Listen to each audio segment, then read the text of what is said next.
En las relaciones con narcisistas siempre existe un lado oscuro, algo que deja a la persona que no es narcisista como si le hubieran quitado de cuajo el corazón.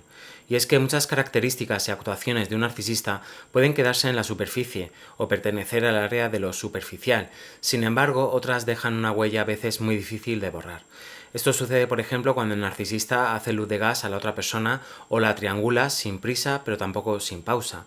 En otras ocasiones, este sentimiento aparece cuando uno ha sido explotado en una relación así. Por eso, y para desentrañar un poco más este lado oscuro, ¿qué podemos esperar cuando un narcisista decide explotar al prójimo?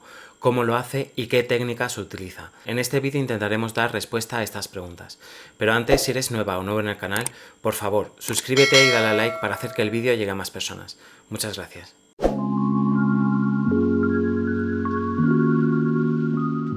El sentido de derecho de un narcisista va a hacerle creer que está por encima de los demás, pero evidentemente un narcisista no se va a quedar ahí, sino que pondrá en marcha toda una serie de conductas encaminadas a obtener y o mantener este objetivo. En este sentido es muy habitual que en una relación narcisista estés constantemente sintiendo que le debes algo a esa persona.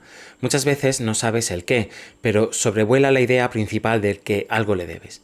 Puede que te convenzan de esto porque siembran la idea en ti de que eres alguien inferior para su categoría y que debes estar agradecido de que te dediquen tiempo y atención. O puede que a base de hacerte creer que nunca llegas a sus expectativas inalcanzables, siembren en ti ese sentimiento de deuda. Aquí me gustaría puntualizar el caso de los padres narcisistas, los cuales recriminan a sus hijos que le deben algo por haberles alimentado y haberles dado una casa para dormir, cuando ellos eran pequeños o simplemente tenían apenas unos meses. Este es un caso que he querido remarcar porque tal vez sea uno de los casos más sangrantes de todos. Como si tú siendo un bebé hubieses tenido más opciones. Por muy surrealista que parezca, por muy irreal que pueda parecer a ojos de los demás, este tipo de situaciones ocurren y le pueden marcar a uno de por vida. Pero los narcisistas no solo te explotan sembrando en ti ese sentimiento de deuda, sino que existen muchas otras formas, además mucho más sofisticadas, para conseguir esto. En primer lugar, se fijan en tus vulnerabilidades existentes. Algunos narcisistas pueden fijarse en cuáles son tus principales defectos y aprovecharse así de ellos. Esto a priori puede parecer un comportamiento más psicopático que narcisista, aunque ambos tipos de personas se aprovechan de esto. Por ejemplo, si tú ya presentabas un problema de confianza y de celos, ellos lo utilizarán como una piedra angular para construir toda su narrativa acerca de lo celoso que eres. O si el problema era de inseguridad en ti mismo, entonces harán lo posible para potenciar todavía más esa inseguridad en ti y excusar así su comportamiento. Los narcisistas, en lugar de ver tus heridas e intentar no hacer daño o hacer el mínimo posible, las aprovechan en su propio beneficio. Por ejemplo, tal vez tengas problemas de celos, sí, pero estás intentando trabajar en ello. O tal vez tu problema sea de inseguridad, de acuerdo, pero le has comunicado cómo te sientes y le has pedido un tiempo o unos límites que por supuesto no van a respetar. Los narcisistas explotan las vulnerabilidades ya existentes en los demás para camuflar y así excusar su comportamiento. Puede que te prometan que te van a ayudar, que van a tener en cuenta tu situación particular, pero esto durará hasta que puedan usarlo contra ti para salir ellos beneficiados. En segundo lugar, te creará nuevas vulnerabilidades. Una de estas vulnerabilidades creadas de manera artificial es que dependas de él o de ella. Esto lo he visto en varios pacientes que refieren nunca haber sentido una dependencia emocional con nadie, salvo con esta persona. Esta dependencia emocional la consiguen, entre otras cosas, a través del aislamiento. Intentarán aislarte de tus amigos, de tus familiares e incluso de tus compañeros de trabajo para que la única persona con la que cuentes sea él o ella. El aislamiento es una estrategia de manipulación muy poderosa que hace que la persona que sufre se encadene emocionalmente a su abusador. Como el criterio de los demás no cuenta, siempre es minimizado o ridiculizado, al final la persona solo se fía del criterio de este.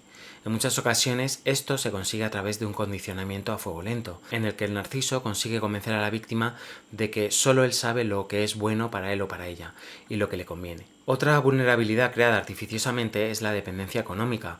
Este caso no siempre sucede, pero si el narcisista tiene el suficiente nivel económico para mantener a los dos, pedirá, o mejor dicho, exigirá a la víctima que no trabaje. Esto, que al principio puede ser algo genial e incluso beneficioso, puede convertirse rápidamente en una trampa total. La víctima dice que no a posibles trabajos, niega a desarrollarse profesionalmente en pos de esa relación y cree que está haciendo lo mejor para él o para ella. Será con el paso del tiempo cuando vea el error que ha cometido. Cuando un narcisista crea esta trampa a su víctima, es habitual que empiece poco tiempo después a restringirle todo el dinero y a hacer un uso abusivo de lo que se supone que es para los dos.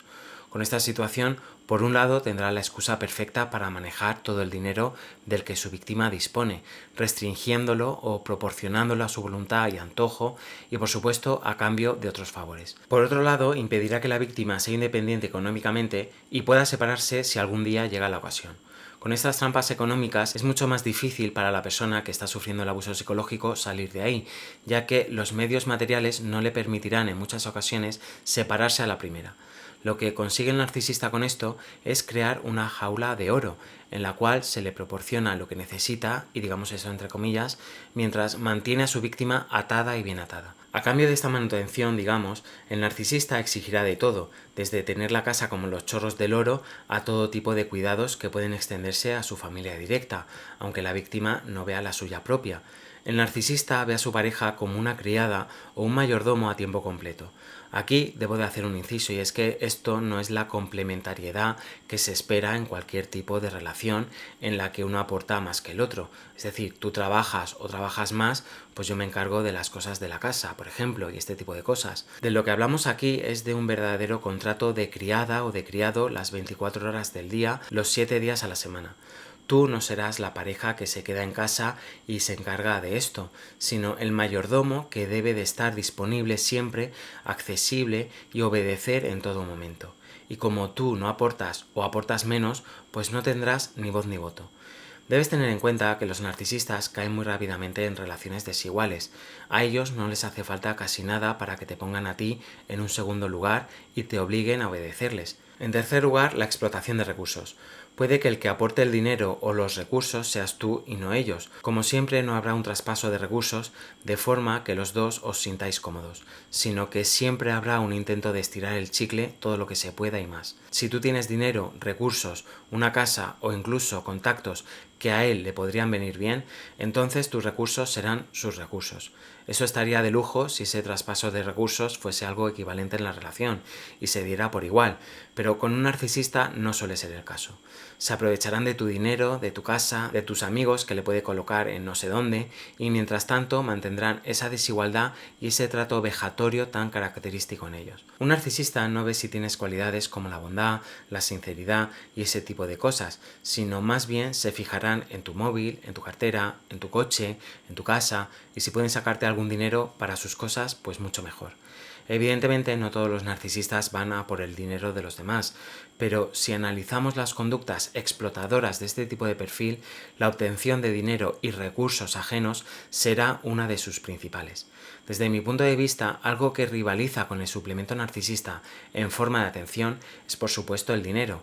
Por lo tanto, si pueden obtener de ti, aunque sea un beneficio exiguo, harán todo lo posible para conseguirlo. Los narcisistas pueden explotar a sus víctimas económicamente, socialmente o de cualquier otra manera que les beneficie. Esto puede incluir pedir favores constantes, utilizar el estatus o los contactos de la víctima o simplemente aprovecharse de su bondad. La bondad también es un recurso que muchos de ellos explotan. En cuarto lugar, abuso emocional. Utilizan tácticas como el desprecio, los insultos velados o el trato silencioso para socavar la autoestima de la víctima. Esta constante erosión de la autoconfianza puede hacer que la víctima dependa aún más del narcisista para obtener validación. Muchos pacientes me preguntan que por qué vuelven una y otra vez al narciso para obtener validación. ¿Por qué después de tantos insultos y tantas humillaciones vuelven al redil? Y esta pregunta es una cuestión que a muchos les preocupa. Pero si tienes en cuenta el proceso de manipulación por el cual esa persona ha ido haciéndote creer que tiene la llave para tu felicidad, pero en cambio se la guarda en el bolsillo y no te la enseña nunca, es lógico que sigas acudiendo a él para que te la dé. En otras ocasiones, por supuesto, esto tiene más que ver con cómo hemos sido educados nosotros o con algún evento en particular en nuestras vidas en el cual nos hicieron creer que no éramos merecedores de un trato justo e igualitario. Y esto nos haría volver al punto primero en el que hablábamos de vulnerabilidades que ya presentábamos nosotros de antes. Todos tenemos nuestro bagaje en las relaciones o nuestra forma de ser en particular, que muchas veces condiciona nuestras experiencias o mejor dicho, el cómo las vivimos y experimentamos. Si por ejemplo en el pasado hemos vivido en un ambiente opresivo donde nos invalidaban a cada momento, es probable que hayamos desarrollado cierto miedo a mostrar cómo somos en realidad y si lo hacemos, que necesitemos validación en abundancia. Esto entroncaría con rasgos codependientes. Como sabes, la codependencia no es un diagnóstico oficial, ni tampoco algo negativo per se. Conviene explorar muy bien si presentamos algún tipo de dinámica así para hacer algo al respecto. Otras veces es la propia situación de manipulación la que provoca que terminemos actuando así. Por ejemplo, si esa persona constantemente nos ataca con insultos velados, pasivo-agresivos, si nos hace desprecios o nos aplica el silencio cuando decimos o hacemos algo que le molesta, entonces terminaremos buscando su aprobación y validación de la misma manera. El abuso emocional consigue que la persona que lo recibe termine actuando de manera parecida a cómo quiere el abusador que actúe. En este sentido, existe una gran explotación y disfrute al conseguir empujar los límites de los demás y obtener lo que uno busca, sin importar cómo puede esto afectarle a la otra persona. Las relaciones narcisistas son de naturaleza transaccionales. Esto quiere decir que tú me das algo y yo te doy algo. Y si bien esto lo podemos aplicar a todo tipo de vínculos, en las relaciones con estos perfiles se hace algo muy patente aquello que se da y aquello que se recibe, sobre todo a la hora de recibirlo él o ella. En estos casos miran hasta el milímetro todo lo que se les proporciona. Cuando hablamos de explotación, hablamos de forzar la máquina en esas transacciones, en poner en primer lugar aquello que se da y aquello que se recibe de una forma totalmente desconectada de sentimientos y emociones y observarlo como un frío intercambio de recursos. La explotación sucede cuando esa persona que cree que está por encima de los demás y merece todo aquello que paradójicamente él o ella no da, empuja a la víctima a saltarse sus propios límites e incluso a sacrificarse, o mejor dicho, inmolarse, para obtener aquello que necesitan. Esta forma de actuar es característica de aquellas personas que no solo anteponen sus necesidades a las de los demás, sino que según ellos sus necesidades son las únicas a las que habría que atender. Este comportamiento deja literalmente seca con un agujero emocional muy grande a la persona que lo padece. No solo da y da sin parar, sino que además no recibe nada. La víctima puede quedarse en un estado de shock permanente en el que lo ha dado todo y encima nunca ha sido suficiente. Por todo ello, te voy a hacer varias preguntas.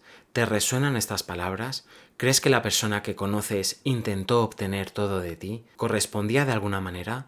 Por favor, escriba abajo en la caja de comentarios. Bueno, hasta aquí el vídeo de hoy. Dale like si te ha gustado y compártelo en tus redes sociales o con alguien que creas que lo pueda necesitar.